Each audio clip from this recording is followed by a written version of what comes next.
Hello नमस्कार साथीहरू, यहाँहरूलाई फेरि पनि बिजनेस अकाउन्ट सबमा स्वागत छ। आज मैले यहाँहरूको माझमा स्वस्तिकमा इन्भेन्ट्री आइटम र सर्भिस आइटम के डिफरेन्स छ र कसरी यिनीहरू बनाइन्छ र कुन कन्डिसनमा यिनीहरूको पोस्टिङ हुन्छ भन्ने बारे सामान्य जानकारीको साथ मैले भिडियो यहाँहरूको माझमा ल्याएको छु। सुरुदेखि अन्तसम्म हेरेर यसलाई लाइक, कमेन्ट, सेयर, सब्सक्राइब गरिदिनु होला ताकि आउँदो दिनहरूमा मैले यस्तै जानकारीमूलक अन्य भिडियोहरू पनि यहाँहरूको माझमा प्रस्तुत गर्न सकौँ। हस् त आउनुहोस् भिडियो सुरु गरौँ। सर्वप्रथम सर्भिस आइटम र इन्भेन्ट्री आइटम के कस्तो डिफरेन्स छ र कुन अवस्थामा यिनीहरूको इन्ट्री हुन्छ, पोस्टिङ हुन्छ र यिनीहरूको इम्प्याक्टहरू कस्तो छ र कस्तालाई यिनीहरूले फाइदा दिन सक्छ भनेर हामी एउटा सामान्य जानकारी गरौँ। र यसको लागि मैले यहाँ एउटा सामान्य चार्ट पनि मैले प्रस्तुत गरेको छु।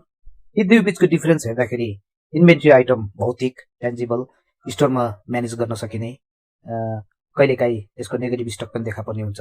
व्यापारिक स्टक व्यापारिक संस्थाले अनिवार्य यसको पोस्टिङ गर्दा अति उत्तम देखिन्छ र हरेक जसो भौतिक वस्तुहरू नै इन्भेन्ट्री आइटम हुन्। तर सर्भिस आइटम चाहिँ नदेखिने सेवाहरू भयो, अभौतिक, इन्टेन्जिबल, स्टोरमा म्यानेज गर्न नपर्ने, नेगेटिभ स्टकको त झन् प्रश्नै उठेन।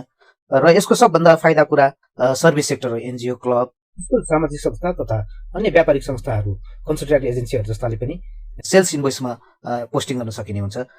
जेबी उठाइरहनु पर्ने आवश्यक देखिँदैन। यसको सबैभन्दा उत्तम पक्ष नै यही हो। अब आउनुहोस् डेस्कटपमा रहेको स्वस्तिक आइकनलाई डबल क्लिक गरौँ।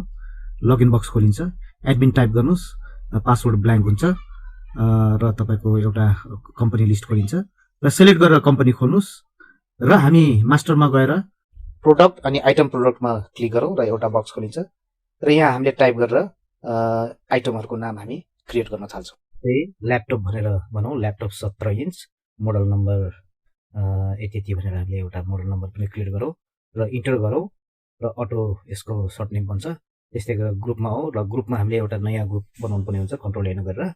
त्यसपछि ल्यापटप बनाऊ, ल्यापटप सेलेक्ट गरेर हामी आइटम त्यहाँनिर सर्भिस आइटम या इन्भेन्ट्री आइटम के गरौँ, यसलाई हामीले इन्भेन्ट्री आइटममा सेलेक्ट गरौँ। त्यसपछि हामी युनिटमा आउँछ, हामीले कन्ट्रोल एन गरेर नयाँ एउटा पिसिएस भनेर बनाउँछ। त्यसपछि हामीले यसलाई ओके गर्छौँ अथवा अल्ट ओ गरेर हामीले एउटा आइटम सेभ गर्छौँ। अब यस्तो इन्भेन्ट्री आइटम त स्टकको कारोबार गर्ने व्यापारिक संस्थाले पर्चेज, सेल्स त बिलिङ अवश्य अनिवार्य गरिहाल्छन्। सर्भिस सेल्स अथवा सर्भिस सेक्टरका इन्ट्री ट्रान्जेक्सनहरूको सवालमा कुरा गर्दा सर्भिस आइटम यसरी क्रिएट गर्न सकिन्छ। स्कुलको हकमा मन्थली फी भनेर टाइप गरौँ र इन्टर गरौँ र ग्रुपमा फी भनेर क्रिएट गरौँ र प्रोडक्ट टाइपमा सर्भिस राखौँ र युनिट राखे पनि हुन्छ, नराखे पनि हुन्छ। यसरी सर्भिस आइटम क्रिएट गर्न सकिन्छ। क्रिएट गरेका आइटमहरूको लिस्ट इन्भेन्ट्री लिस्टिङ अफ मास्टरमा गएर हामीले यिनीहरूको लिस्ट हेर्न सक्छौँ। जस्तो सर्भिस आइटम, इन्भेन्ट्री आइटम भनेर हामीले जति पनि क्रिएट गरेका छौँ। इन्भेन्ट्री आइटम पोस्टिङ ट्रान्जेक्सनको सवालमा चाहिँ हामीले इन्भेन्ट्री मेटेरियल्स इन आउटमा गएर हामीले यसको रिपोर्ट हेर्न सकिन्छ। तर सर्भिस आइटमको हकमा मेटेरियल्स इन आउटको सवालै आउँदैन। यसरी इन्भेन्ट्री आइटम र सर्भिस आइटममा भिन्नता देखिन्छ।